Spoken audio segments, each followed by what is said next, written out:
Bonjour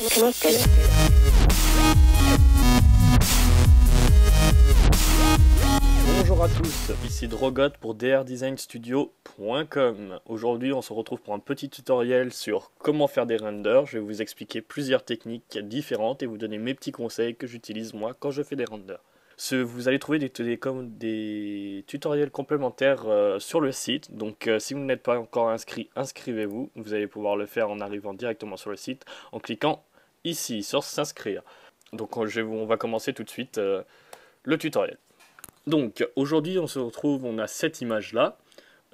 C'est une image qui va être plutôt facile à exploiter car on est sur un fond de noir vert blanc, donc, et le personnage est aussi a des couleurs qui sont relativement différentes, donc pas de couleur grisée, etc.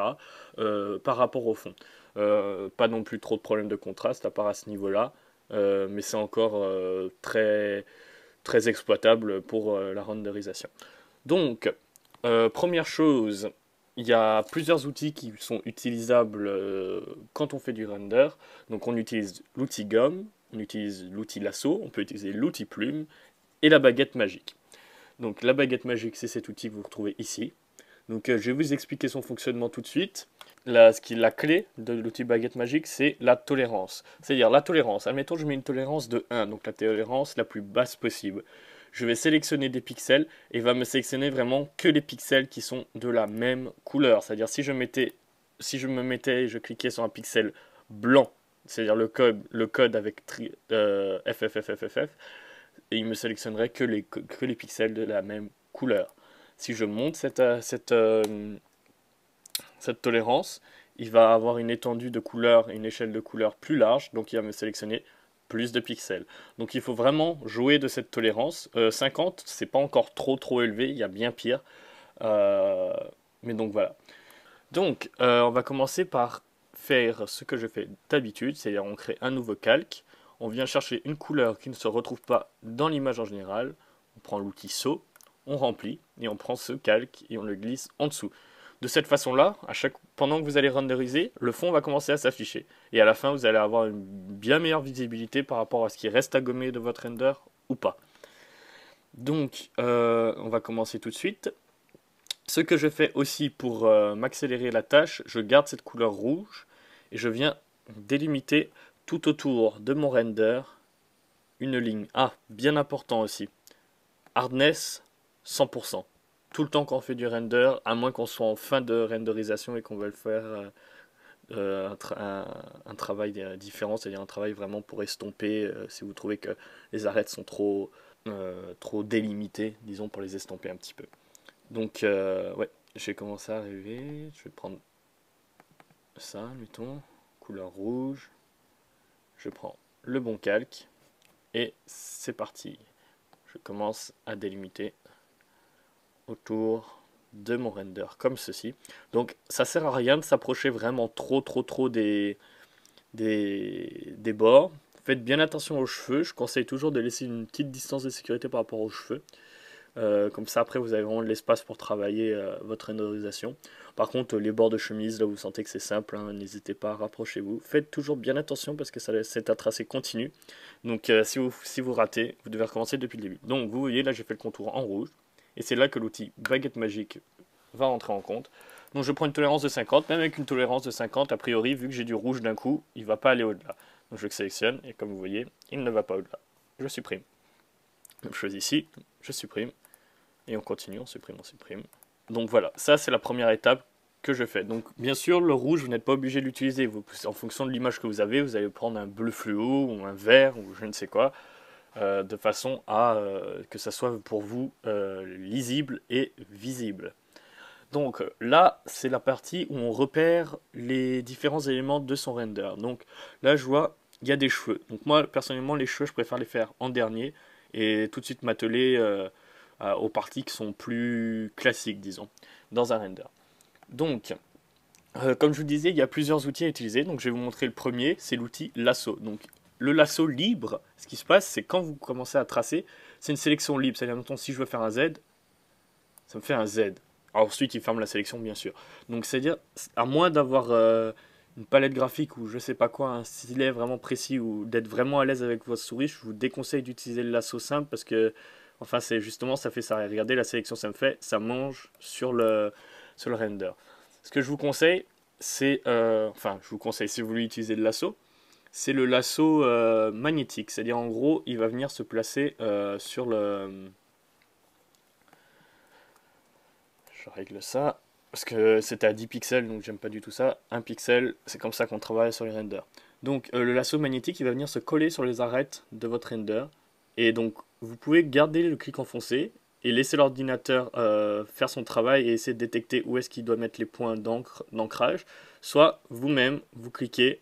Je vous conseille vous-même de cliquer le plus souvent possible pour garder un tracé plus naturel et éviter à ce que l'ordinateur se trompe, parce que souvent c'est ce qui arrive, et étant donné que votre sélection n'est pas fermée, faut recommencer, et c'est très ennuyant aussi.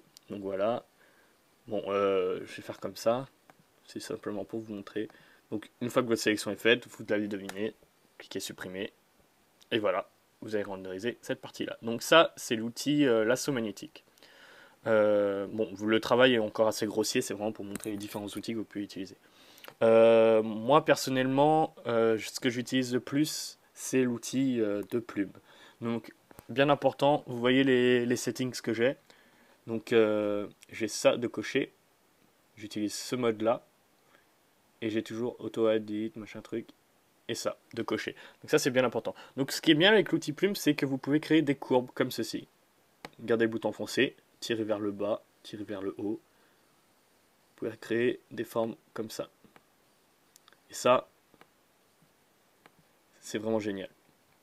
Donc, ouais, donc je vais vous montrer ça en action. On va le montrer, admettons, ici, ça me semble bien, sur le niveau de l'épaule. Donc, je crée mon premier point, juste ici. Il faut vraiment être précis, hein. N'hésitez pas à zoomer, même si vous voyez des gros pixels, c'est bien. C'est même mieux, je dirais. Donc, créez votre premier point. Et observez la courbe. Là, c'est vraiment, il faut que vous ayez l'œil. Là où il y a les changements de courbe. Donc là, je vois qu'il y a un changement de courbe. Je me mets comme ça. Là, je me mets au creux de la seconde courbe. Je tire. De façon à ce que Là, vous voyez, c'est une erreur. J'ai mis trop bas mon premier point, donc je recommence. De façon à ce que la courbe vraiment suive l'image en soi. Donc, comme ceci. C'est pas grave si vous mangez un petit peu le render, hein, vous inquiétez pas. Du moment que c'est pas un travail de boucher, c'est correct. Donc on continue de descendre. Je me mets toujours en pointe, en fin de courbe. Lorsque il y a un changement de direction, qu'elle recommence à redescendre, ne continuez pas, n'essayez pas de faire une courbe tout le long.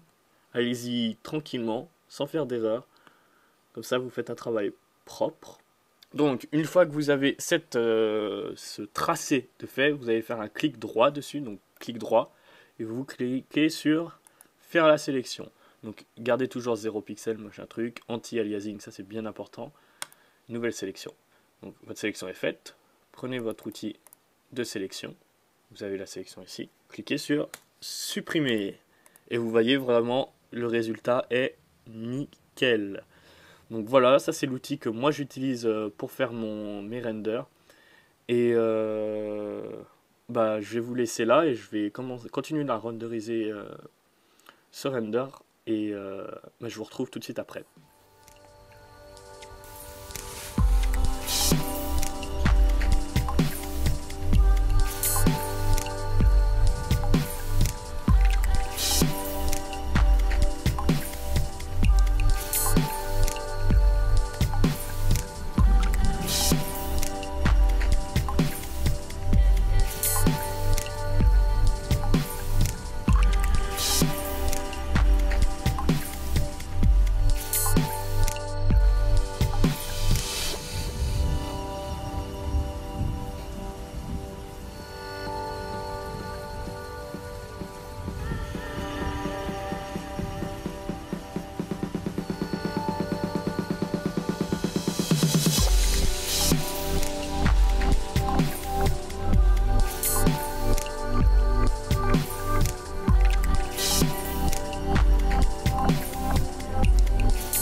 Donc ici, je me retrouve confronté à un problème que vous allez sûrement rencontrer en utilisant l'outil Plume.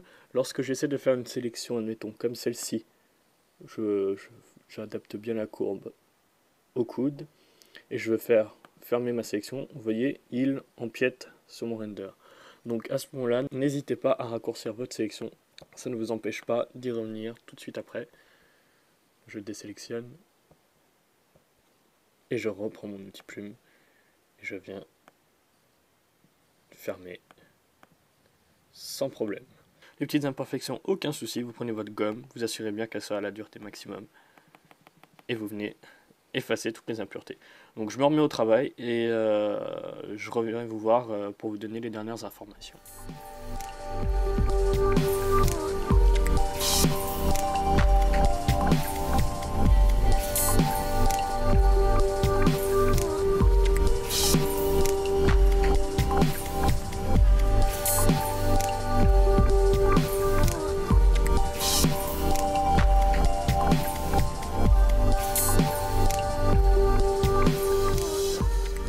Donc aussi bien important, bon là c'est très visible, mais tous ces petits espaces là que vous allez retrouver dans les renders, c'est bien important de ne pas les oublier, donc gardez l'œil alerte pour ce genre de détails, il faut bien les effacer. C'est là que toute la différence se fait entre un render facile à faire et un render difficile à faire.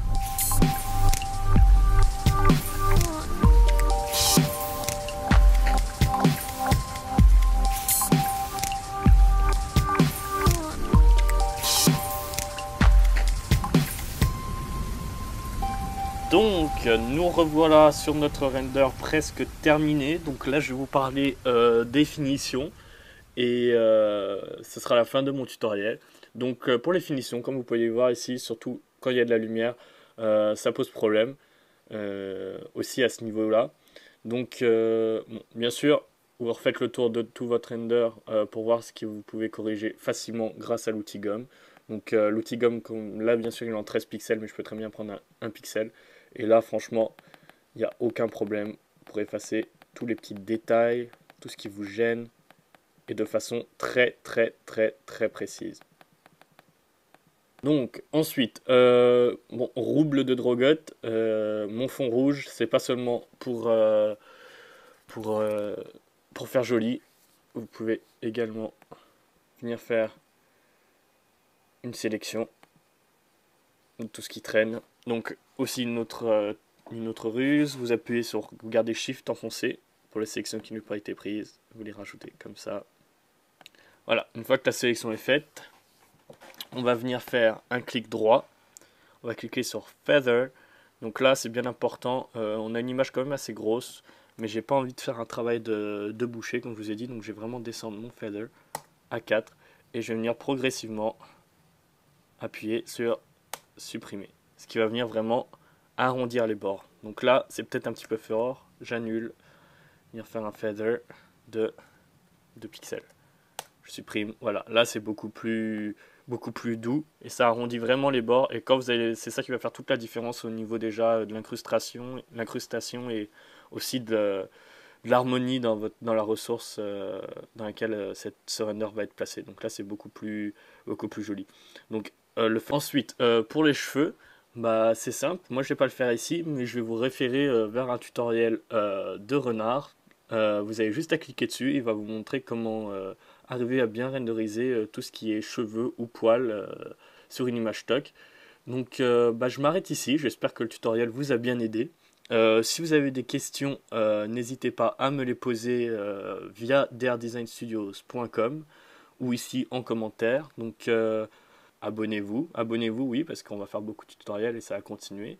Aussi d'autres programmations qui vont arriver. Donc bah, j'espère que ce tutoriel vous a plu, vous a aidé.